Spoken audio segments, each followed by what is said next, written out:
Planning and beginning the installation of the Yaesu FTM-400XDE in the car. Hi guys, welcome back to the channel. So you join me under the bonnet of my car. This is a 2010 Skoda Fabia, and I'm looking at planning on how to do a hardwire of my Yaesu FTM-400, because now the weather's getting nice, I can actually now start putting that in. Currently in the car for 2 meters is a Motorola GM350. While that's all well and good, the Yaesu can do both 2 meters, 70 centimeters, and it also obviously has the APRS on it as well, which I like to run when I'm mobile. So this is the battery here. So if I get this cover up, there's a battery positive, and that's the battery positive under there. But I've noticed this not only on this car, but this seems to be a common trend on VW group cars, or at least this one and a VW Polo that I know of as well, where it's got this on top of the battery, and you can see all these wires coming out. So I'm thinking underneath this, there's terminals to connect. So it might be worth me connecting under there rather than just trying to tap onto there, which I've done in the past on other cars. So I'll just close that up because we don't need it. Now, to get it into the passenger compartment, as it were, now you'll see on this side where the bonnet release comes through a grommet there. Identical grommet on the other side, meaning I could bring the positive wire in through there. I just have to find somewhere in here to cable tie it so it's safe and out of the way, because otherwise it'll get in the way of things like, well, the engine for starters, and I don't want that. So I've just got to find a way to bring it in and bring it round and to the battery. Now I do have a cable already made up from previous installs, but it might actually be too short, so I'm probably going to have to make another one, which is fair enough. So I probably can't do this hardwire today anyway, even if I wanted to. It's just finding a place along the back here to cable tie the cable itself and run it through that grommet there. I'd have to probably change the grommet as well. That seems to be a good plan, if that is what I think it is, which I guess is for the bonnet release on the left-hand drive version. So I'm guessing it's probably on the other side on the left-hand drive version. I might be wrong. Someone can correct me on that. Although I do know that the same Polo I just referenced actually did have the bonnet release on that side. And these are a bit of a distant cousin to the VW Polo. So yeah, that could be the case. So all I got to do, I think, connect to the battery either through this commoning block or the terminal itself. I think this commoning block would be a good idea if I can get it off. And through there, tidy it up neatly out the way, and then into the passenger compartment, and then I'll show you where I want to put the main unit of the radio.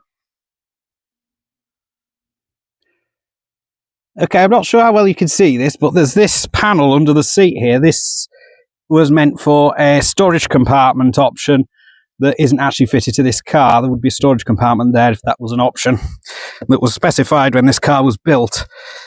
So underneath here is the underneath of the seat. I could probably show you that from the back. Yeah, I don't think you're going to see that, are you? It's a bit dark under there. Let me see if I can add some light.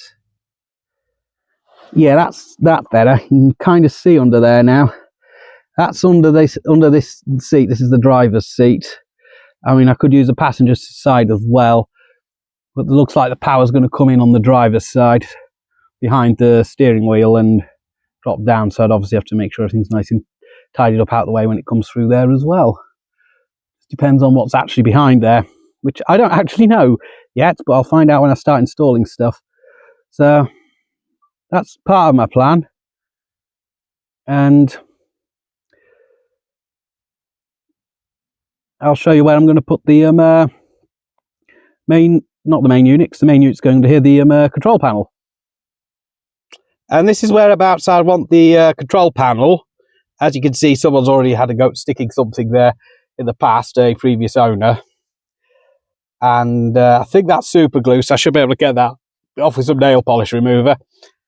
Which it turns out I actually have some of that that I found while I was doing a bit of a tidy up very recently. So that should be good to get it off, and I'll probably just clean the surfaces isopropanol because I need to put new sticky pad on the bottom of the control panel mount anyway, because in the last car, as you'll remember, it was stuck to the windscreen on that side there. In this car, I can't necessarily do that because, well, there's a little clip there for my parking disc. So when I'm parking up in Richmond, I can set the parking disc and just put it in there, and then I know it's there. And I tend to keep it there, although I really should take it out. There are some other jobs I need to do in this car now the weather's getting nice, including hardwire that dash cam. But the first thing I want to do is try and get this radio installed, because I've got the antenna, I've got a radio in the car, but not necessarily the one I want to use. And I should be able to at least make a start with it today, but I can't wire it to the battery or anything until I get some more cabling and also quite possibly another fuse holder, because I'm not sure the fuse holder I've got will work with that arrangement.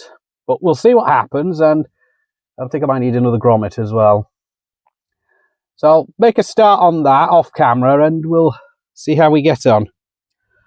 Okay, so the control panel is now actually in place, and I've got the cable from it running down the side. It's tucked in the door seal and it's running under the driver's seat.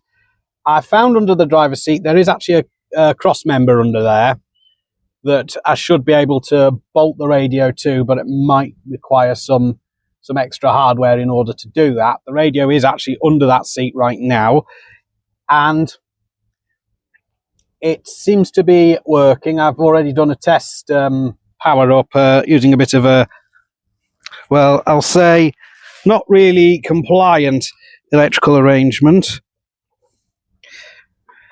It's basically, I've just pinched the power cable off the GM350 and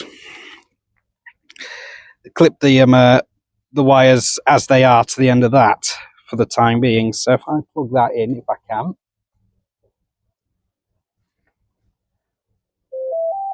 And you'll see that it's working. Well, it was working. Let me just see if I can make it work. There we go. So it is working, and I think this might actually have a smart alternator, because that says 12.4 volts. I'm not 100% sure, because the engine is actually running at this point.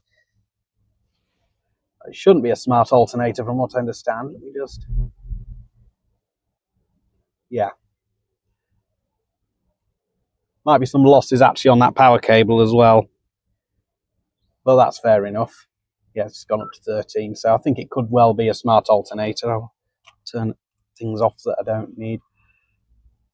That brings it up a bit. Because I had the blower on as well, and I don't need that. I've got the window open at the moment.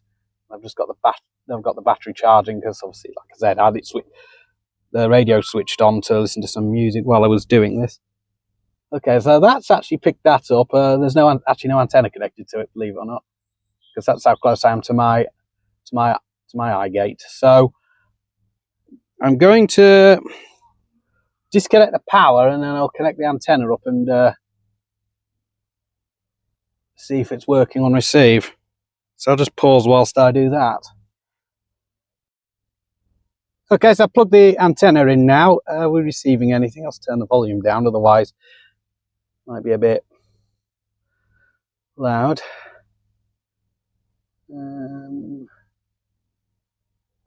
We go through our... there's something there. Obviously not the ISS, because we're not expecting that over any time soon. I don't think there's any contacts. Oh, hang on. That's my hotspot in the house.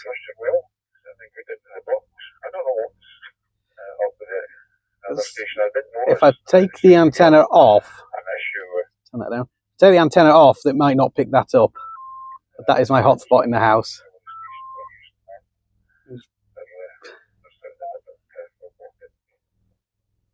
So, ISS repeater, I'm not expecting that anytime soon either. So that's the radio now, more or less working. I can't test it on transmit because of the test arrangement I'm using, which basically will Yeah, it's popped some fuses and that's not ideal. But it is up and running, so it means I can now set it up, because that's currently set to full transmit power actually, which is 50 watts off the top of my head.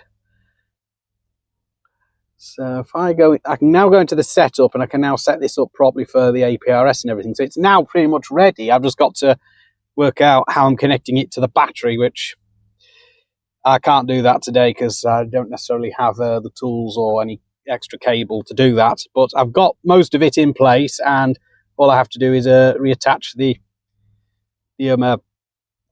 unit under the seat, which that shouldn't take me more than 5 minutes to do. So I'm going to pause it at that, and I will come back to this install at another time when I've obviously got extra cabling and then have worked out a route for the power cable and such like. And also I do need another means for a hands-free microphone, because unfortunately when I lost the previous car, the hands-free microphone went with it. So that means I've now got to get another one. And sun visors on these, the screws are actually covered by little plastic cover caps. I'll show you that. So the screws under there, but the thing could still go up there anyway, because that's where I would have had it. The switch, I haven't got a clue where I'm putting that, because it's going to be the same one I'm probably going to get if I can't get hold of the Bluetooth module, because those seem to be quite hard to come by, unfortunately, because that would have been a good option as well, the Bluetooth module for one of these. Because then I could just use a little earpiece and the PTT could be done that way. But as it is, it's installed, but it's not fully installed, as it were. And I can't test transmit just yet, because obviously the electrical arrangement will not lend itself to that. So I've got most of it in, and all I've got to do now is I'm going to remove the Motorola GM350 now, because I don't need that. I don't need that down here, because that served its purpose, and then I can probably put that to use for something else.